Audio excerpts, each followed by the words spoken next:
नयनतारा ने एक 3 पेज का लेटर लिखा जिसमें उसने बोला कि आप अपने ईगो को सेटिस्फाई करना चाहते हैं, जैसा आप अपने आप को पोर्ट्रेट करते हैं मूवीज में उसके आप 10% भी नहीं है। Hello guys, welcome to my channel ओरेली। मैं हूं मुस्कान। स्टार्ट करने से पहले as usual my same request, please don't forget to subscribe और खत्म होने के बाद please don't forget to like and comment. आज तक हम बात करते हैं कि फिल्म इंडस्ट्री का सुपरस्टार कौन है, सुपर हीरो कौन है, जिसने सबसे ज्यादा कमाया, जिसके पास सबसे ज्यादा फिल्म्स है, जिसके पास सबसे ज्यादा स्टारडम है। बात होती रही है हमेशा मेल एक्टर्स की, लेकिन एक ऐसी फीमेल एक्टर है, कोई भी आप प्रोजेक्ट उठा लो सबसे पहले नाम उसी एक्टर का आ रहा है। सबसे ज्यादा फिल्म्स करने वाली और सबसे ज्यादा बिजी रहने वाली फीमेल एक्टर यही है। यहाँ बात मैं कर रही हूँ रश्मिका मंदाना की। आप कोई भी बड़ी मूवी उठा लीजिए, उसमें कौन है फीमेल एक्टर? रश्मिका। चाहे आप स्टार्ट कर लीजिए पुष्पा सीरीज से, पुष्पा 1, पुष्पा 2 वी नो, एनिमल पार्क वो उसमें भी वही है, थामा जो कि मैडॉक की फिल्म है उसमें भी वही है, सलमान खान की फिल्म सिकंदर रश्मिका उसमें भी है, और कल ही एक ग्लिम्स रिलीज हुआ है धनुष की मूवी का जिसमें अगेन है रश्मिका मंदाना।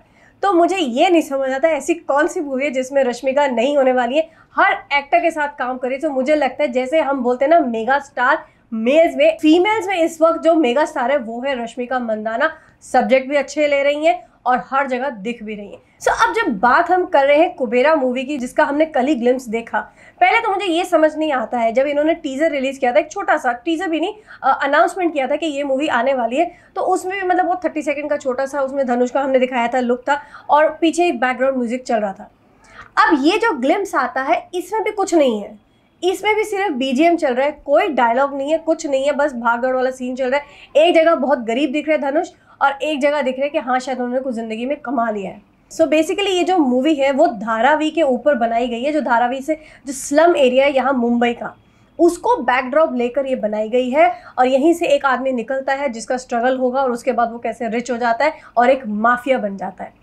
खैर मूवी की स्टोरी ऐसी कोई अलग सी नहीं है, लेकिन वही बात है कि प्रेजेंट कैसे करेंगे वो डिपेंड करता है उसके ऊपर। तो उसमें हमें दिखी रश्मिका, तो मुझे लगा कि ऐसी कौन सी मूवी है जिसमें रश्मिका नहीं होने वाली है। अब कुबेरा की बात हो रही है तो बात हो रही है धनुष की, और बात हो रही है कंट्रोवर्सी की जो बहुत ज्यादा चल रही है बिटवीन धनुष एंड नयनतारा। नयनतारा ने एक 3 पेज का लेटर लिखा है जिसमें उन्होंने धनुष को खरी खोटी सुनाई है, लेकिन बड़े अच्छे तरीके से। वो कहते हैं ना कि अच्छे से सुनाना, लेकिन बिल्कुल भिगो भिगो के मारा है इस तरह से। एक्चुअली रीजन क्या है इसके पीछे कि नयनतारा की ना एक डॉक्यूमेंट्री आने वाली नेटफ्लिक्स पे, उनकी लाइफ, उनके स्ट्रगल्स, कैसे वो इंडस्ट्री में अपने आप को उन्होंने खड़ा किया, कैसे बनी, क्योंकि उनका एकदम नॉन फिल्मी बैकग्राउंड था, कहीं से भी ये नहीं था कि वो कोई स्टार किड है या किसी के साथ उनका कोई रिलेशन है, कुछ भी नहीं। तो उन्होंने अपनी जर्नी शेयर करनी थी। अब इशू यहाँ हुआ कि यहाँ 10 साल पहले एक मूवी आती जिसमें नयनतारा थी, जिसकी उम्मीद कहीं से भी नहीं थी कि वो मूवी हिट होगी, ये तो बहुत दूर की बात है, चलेगी भी नहीं ऐसा लग रहा था। और प्रोड्यूसर से धनुष। हुआ ये कि वो मूवी हो गई ब्लॉकबस्टर, मतलब वो बहुत ज़्यादा बड़ी हिट बन गई। नयनतारा चाह रही थी कि मैं उसमें से छोटा सा ना कोई क्लिप यूज़ कर लूँ अपना स्ट्रगल दिखाते हुए, तो उन्होंने एक एनओसी मांगा था धनुष से, लेकिन धनुष ने उसके लिए मना कर दिया। अब नयनतारा ने सोचा 2 साल बीत गए हैं, तो उन्होंने थोड़ा सा अपने हिसाब से उसको बीटीएस जो उसके सीन्स थे वो उठाए यूट्यूब से जो ऑलरेडी अवेलेबल है, उनको यूज़ किया अपनी डॉक्यूमेंट्री में, बाकी यूज़ नहीं किया और सिर्फ 3 सेकंड का यूज़ किया है। डॉक्यूमेंट्री के रिलीज से एक दिन पहले धनुष ने एक लीगल नोटिस उनको भेज दिया और कहा कि मुझे 10 करोड़ रुपए फाइन चाहिए क्योंकि मेरा इस पर कॉपीराइट है। इस बात का नयनतारा को बहुत बुरा लगा कि आप मतलब इतने ज़्यादा लेवल आपका कैसे गिर सकता है। नॉर्मली भी जब आप इंडस्ट्री में हैं तो आपस में फ्रेंडली एक सबका रिश्ता होता है, सिर्फ एक 3 सेकंड की क्लिपिंग के लिए आप किसी के ऊपर लीगल नोटिस नहीं लगा सकते। उस चीज़ को लेकर नयनतारा ने एक 3 पेज का लेटर लिखा जिसमें उसने बोला कि आप अपने ईगो को सेटिस्फाई करना चाहते हैं, जैसा आप अपने आप को पोर्ट्रेट करते हैं मूवीज़ में उसके आप 10% भी नहीं है। अगर आप अपने आप को अच्छा दिखाते हैं सो वो आप रियल लाइफ में भी बनिए। आप किसी की हेल्प कर सकते हैं। मैं बाहर से आई हूँ, मैं स्ट्रगल कर रही हूँ, मैंने स्ट्रगल करके अपना नाम खुद बनाया है। आपकी तरह मुझे चीज़ें जो है ना प्लेट पे परोसी हुई नहीं मिली है।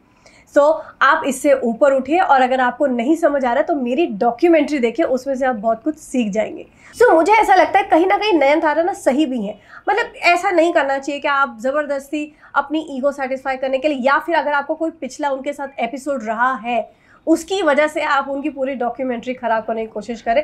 सो I still feel bad for Nayanthara, ऐसा नहीं होना चाहिए। और धनुष को भी, मतलब अब आप इतने बड़े एक्टर बन चुके हैं, आपको छोड़ देनी चाहिए ये सब बातें, ये सब नहीं करना चाहिए।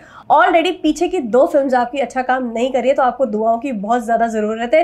रायन भी अच्छी नहीं चली थी, कैप्टन मिलर भी अच्छी नहीं चली थी, और साथ ही सर मूवी भी थोड़ी बहुत चली थी। तो अब जब कुबेरा मूवी आ रही है ना, तो आपको ये करना चाहिए, यार सबकी दुआएं मुझे मिले ताकि मेरी मूवी बहुत अच्छी जाए। जैसे कि है सलमान खान की आप मूवी देख लीजिए, फ्लॉप मूवी भी होती है ना, मैंने हमेशा बताया वो भी आराम से 300 करोड़ कमा जाती है, चाहे फ्लॉप मूवी हो।